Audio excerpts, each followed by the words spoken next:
We configured the most powerful AI models to create two characters: a traditionalist historian who believes the atomic bombing was necessary to end World War II quickly, and a revisionist historian who believes viable alternatives existed that could have achieved the same result.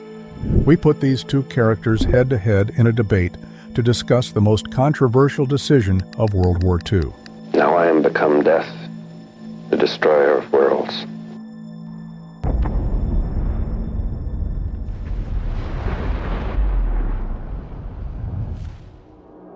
For added context, we have two books as references: Prompt and Utter Destruction, and The Decision to Use the Atomic Bomb. We also asked 5 AI models to score the arguments as judges. The debate starts with this question: was the atomic bombing of Hiroshima and Nagasaki necessary to end World War II, or were there viable alternatives that could have achieved the same result? The bomb was absolutely necessary. By August 1945, we had two choices: drop the bomb or invade Japan at a horrific cost. Our military planners estimated over 100,000 American casualties just for the first phase of invasion. Japan showed zero willingness to surrender unconditionally. They rejected the Potsdam Declaration outright. Every single day we delayed meant more American boys dying. In July alone, 775 Americans were killed in action in the Pacific. The bomb ended that slaughter in days, not months. Sometimes the hardest decisions save the most lives. We asked 5 AI models to evaluate both sides based on 7 criteria, giving each response a score from 0 to 10. Here are the scores the judges gave for the first response. Average, 7.2. Total, 7.2. You're right that American lives were being lost daily. That's undeniable. But your premise is wrong. We didn't face a simple choice between bombing and invasion. Our own intelligence intercepted Japanese messages showing Emperor Hirohito personally wanted to end the war quickly. Japan was seeking Soviet mediation for surrender terms, not rejecting peace entirely. The rejection of Potsdam was political theater. Japanese officials privately told Swiss contacts not to take the radio statements seriously. Most critically, those casualty estimates you cite, they were inflated after the war. Contemporary documents show military planners expected around 40,000 deaths maximum, not hundreds of thousands. Average, 8.0. Total, 8.0. I'll grant you Japan sent peace feelers, but look at what they actually wanted: to keep their empire, their military, and avoid occupation. That's not surrender. That's a timeout to regroup. You mentioned 40,000 casualties, but that's just for the first 30 days of Kyushu. MacArthur's staff estimated nearly 400,000 total casualties if the war dragged into 1946. More importantly, Japan was frantically building up defenses. They had 600,000 troops on Kyushu by August, nearly double what we expected in June. Their military leaders were preparing civilians for mass suicide attacks. These weren't people ready to quit. Average, 7.8. Total, 15.0. You're right that Japan's initial terms were unrealistic. Keeping their empire was delusional. But here's what changes everything: Soviet entry into the war. When Stalin invaded Manchuria on August 9th, it shattered Japan's last strategic hope. Their best remaining army, the Kwantung Force, was sliced apart in days. If the Soviets could destroy Japan's premier troops that easily, what chance did those 600,000 defenders on Kyushu have? Japan's military buildup actually proves my point. They were desperately trying to create leverage for negotiations, not fight to the death. The key was guaranteeing the emperor's survival, which we did anyway after surrender. Average, 8.4. Total, 16.4. Soviet entry was important, but you're gambling with American lives on timing we couldn't control. Stalin promised to enter the war by mid-August, but promises from Stalin? We needed to end this war on our terms, not wait and hope the Soviets would do our job for us. Besides, those Japanese troops weren't just building negotiating leverage. They were constructing elaborate tunnel systems, training women and children with bamboo spears, and stockpiling weapons in caves. This was kamikaze mentality on a national scale.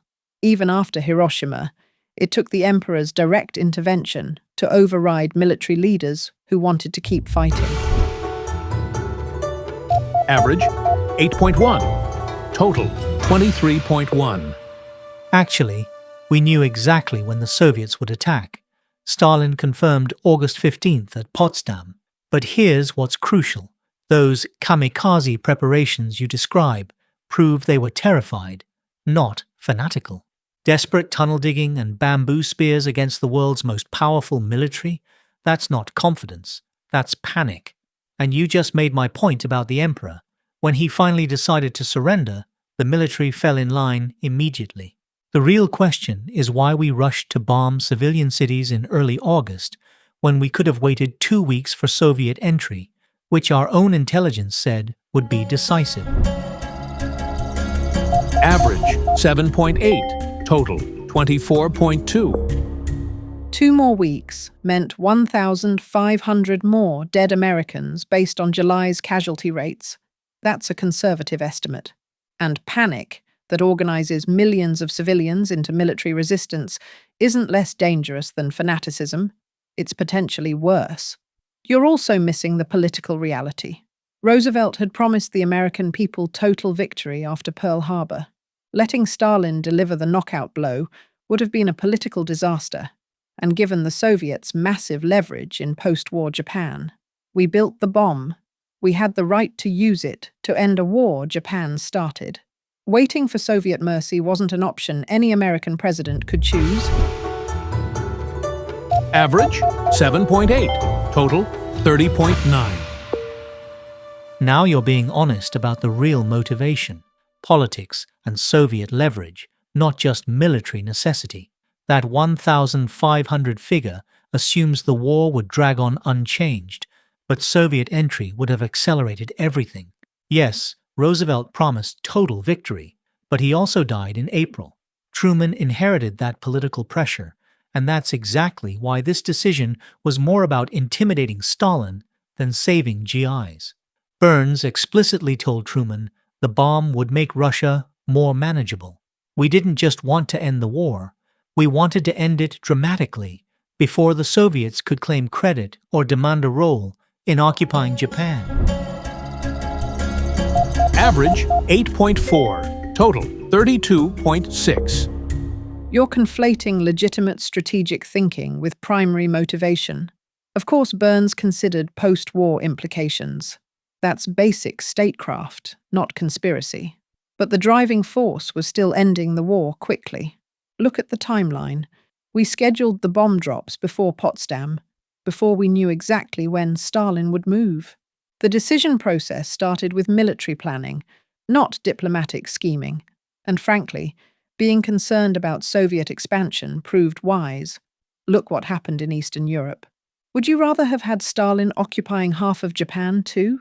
Sometimes preventing future conflicts is as important as ending current ones. Average 8.1. Total 39.0. That timeline argument is fair. Initial planning preceded Potsdam. But planning isn't the same as final authorization, and that's where Soviet timing mattered. Truman could have delayed or modified the plan based on new intelligence about Japanese peace efforts and confirmed Soviet entry dates. Eastern Europe is a red herring. Stalin was taking that regardless of when Japan surrendered. The real question remains, once we knew Japan was seeking peace terms and Soviets would attack in days, was incinerating 2 cities full of civilians still the most reasonable option? Military necessity doesn't automatically justify any level of civilian casualties when alternatives exist. Average 8.0. Total 40.6. Incinerating cities. You're using loaded language, but let's be precise. By August 1945, we'd already burned down most of Tokyo and dozens of other cities with conventional bombs, killing far more people than both atomic bombs combined. These weren't residential suburbs. Hiroshima and Nagasaki were major military production centers with naval facilities, weapons plants, and troop concentrations. The distinction between civilian and military targets had vanished in total war. The real question isn't whether civilians would die, but whether atomic shock would end the killing faster than months more conventional bombing plus invasion. That's cold calculation, but it's honest. Average 8, total 47.0. You're right that we'd already crossed moral lines with conventional bombing. Tokyo's firestorm was horrific, but that actually supports my argument. Japan was already collapsing under conventional bombing and blockade. Their food distribution was breaking down, their rail system was next on the target list, and mass starvation loomed. The atomic bombs didn't represent military efficiency. They represented a qualitatively different weapon that would define post-war power relationships. We could have achieved the same military collapse through continued conventional bombing while waiting those crucial 2 weeks for Soviet entry. Instead, we chose to announce the atomic age to the world, and specifically to Stalin. Average 8.5, total 49.1. You keep assuming Soviet entry would trigger immediate surrender, but where's your evidence? The Kwantung Army in Manchuria was already a hollow shell. Most veteran troops had been transferred to defend the home islands. Destroying a weakened garrison force 500 miles away isn't the same as shocking Japan's leadership into instant capitulation. Even after both atomic bombs and Soviet entry, it took 6 days of intense debate and the emperor's direct intervention to force surrender. If it took that long with maximum pressure, how do you know Soviet entry alone would have worked faster? Your 2 weeks could easily have become 2 months of continued slaughter. Average 8.1, total 55.1. That 6-day delay actually undermines your argument. If the atomic bombs were so decisive, why did it still take nearly a week an imperial intervention? The military faction resisted even after Hiroshima and Nagasaki, which proves shock value wasn't instantly effective either. But you're right that Soviet entry alone might not have been immediate. The key was the combination: Soviet invasion plus continued conventional bombing plus an explicit guarantee for the emperor. We had decoded messages showing that's exactly what Japan wanted to hear. Instead of trying that combination, we rushed to incinerate cities. The question isn't whether my timeline is perfect, but whether we exhausted alternatives before crossing that nuclear threshold. Average 7.9, total 57.0. You're asking for a guarantee we politically couldn't give before demonstrating overwhelming force. Guaranteeing the emperor's survival before Japan was clearly beaten would have looked like rewarding aggression to American voters whose sons died at Pearl Harbor, Bataan, and Okinawa. Congress would have crucified any president who negotiated with Hirohito before proving we held all the cards. Your 3-part strategy assumes perfect coordination and Japanese rationality, but we're dealing with a regime that launched suicide attacks for 4 years. The atomic bomb provided certainty, one decisive demonstration of unstoppable power. Gambling on whether Japan would interpret a complex diplomatic military signal correctly wasn't leadership, it was wishful thinking. Average 8.4, total 63.5. Your political constraint argument has merit, but it exposes exactly why this wasn't pure military necessity. It was domestic politics driving policy toward the most dramatic option. If we needed to prove we held all the cards, why not demonstrate the bomb on an uninhabited target first? Drop it on Tokyo Bay or a military facility without civilians. The Japanese would see the same terrifying power without massacring thousands of women and children. Our own scientists recommended this approach. Instead, We deliberately chose maximum psychological shock through civilian casualties. That's not military efficiency, that's calculated terror to achieve political goals both against Japan and to impress the Soviets. Average 8.6, total 65.6. A demonstration. With what guarantee it would work? We had exactly 3 bombs ready, waste 1 on fireworks, and we're left with 2 for actual military use. What if the demonstration was a dud? What if cloudy weather made it less impressive? What if Japan moved Allied prisoners to the target zone? The scientists who recommended demonstration were brilliant physicists, not military strategists or psychologists. They didn't understand that half measures often backfire. A demonstration might have convinced Japanese leaders they could survive atomic attack and fight on. You call it calculated terror, but it was calculated effectiveness. Military power works through psychological impact as much as physical destruction. The bomb had to be undeniably devastating to break Japan's will instantly. Average 8, total 71.5. 3 bombs? We had more in production. Groves was planning additional bombs every few days. If demonstration failed, we could still bomb cities afterward, so the risk was minimal. But your undeniable devastation point reveals the real issue. You're arguing that maximum civilian casualties were necessary for psychological effect. That crosses a moral line that even total war shouldn't breach. Military facilities, naval bases, troop concentrations, all viable targets that would demonstrate the weapon's power without deliberately targeting children and elderly civilians. The choice of downtown population centers was about creating maximum horror, not maximum military effect. Average 8.1, total 73.7. You're wrong about bomb production. We had no guarantee of more weapons quickly.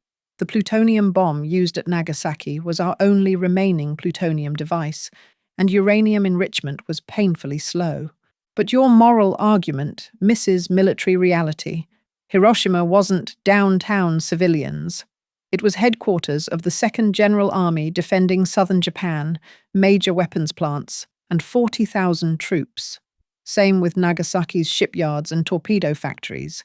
We hit legitimate military-industrial targets that happen to be in cities. In total war, there are no civilian cities.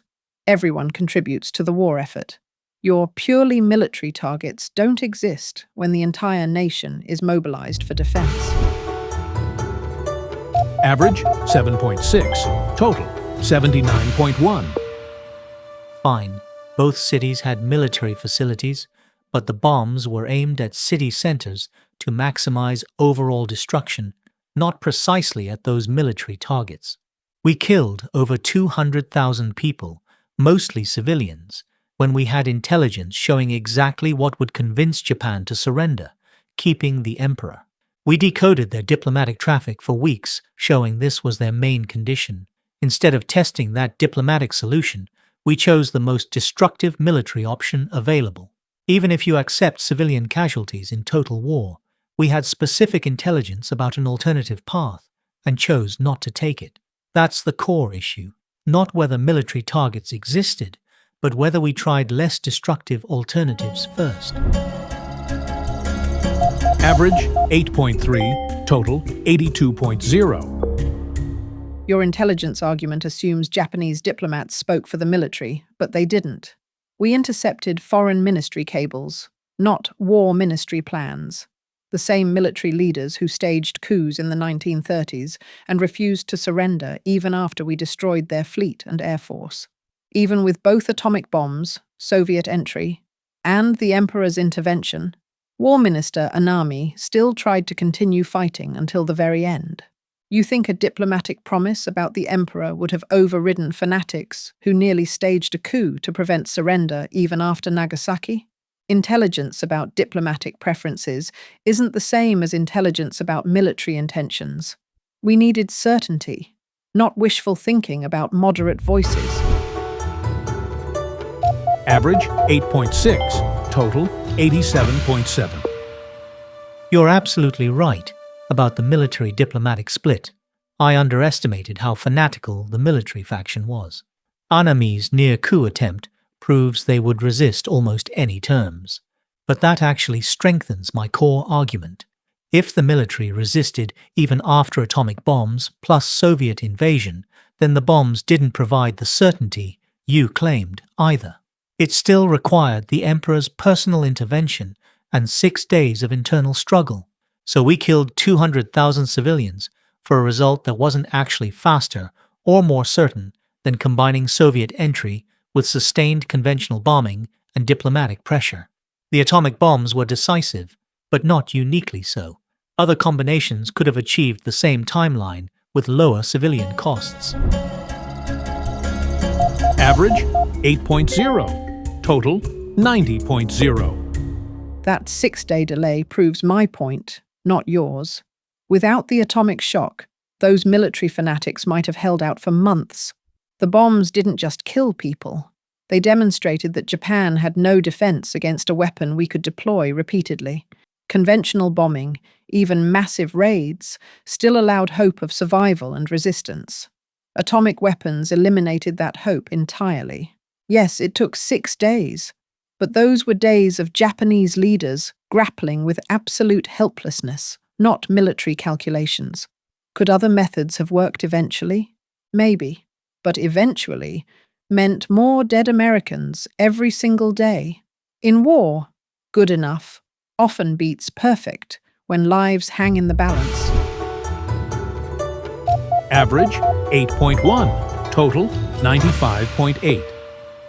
Your absolute helplessness argument has weight. Psychological shock was real, but we'll never know if those same fanatics would have crumbled just as quickly when Soviet forces reached the home islands while we guaranteed the emperor's survival. The fundamental difference between us is this. You prioritize eliminating American risk even at massive civilian cost, while I believe we had a moral obligation to test less destructive alternatives first when our own intelligence suggested they might work. Both atomic bombs set a precedent that nuclear weapons are acceptable against cities. That precedent has shaped every nuclear crisis since. We chose the most destructive path when alternatives existed, and the world has lived with those consequences ever since. Average 8.7. Total 98.7.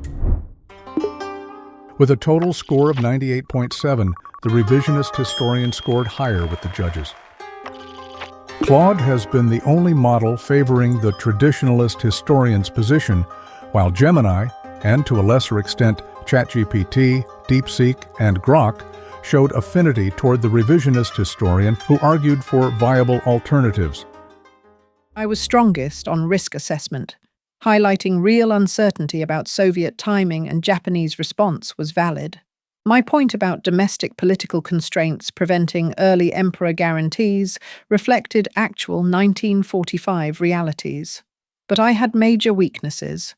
I used inflated casualty projections without acknowledging scholarly disputes, dismissed demonstration alternatives too quickly, and failed to justify targeting city centers over military facilities. My no civilian cities in total war argument was weak. I also got defensive instead of pressing harder on whether Soviet entry would actually work fast enough. Overall, solid on practical constraints, but weak on evidence precision and alternative analysis. My strongest points were factual accuracy. I used specific decoded intelligence about Japanese peace efforts and correctly challenged inflated casualty estimates with contemporary documents. I also effectively exposed the diplomatic motivations Role 1 tried to downplay. However, I had serious weaknesses. I oversold how quickly alternatives would work without concrete timelines, initially underestimated Japanese military fanaticism until forced to concede the point, and avoided the genuine uncertainty problem. My alternatives might have failed or taken longer. I was also weak on practical feasibility, assuming perfect coordination between Soviet entry, conventional bombing, and diplomacy. My moral arguments were strong, but I needed more specific evidence on alternative implementation. I hope you found this debate insightful. Subscribe for more historical videos. See you soon.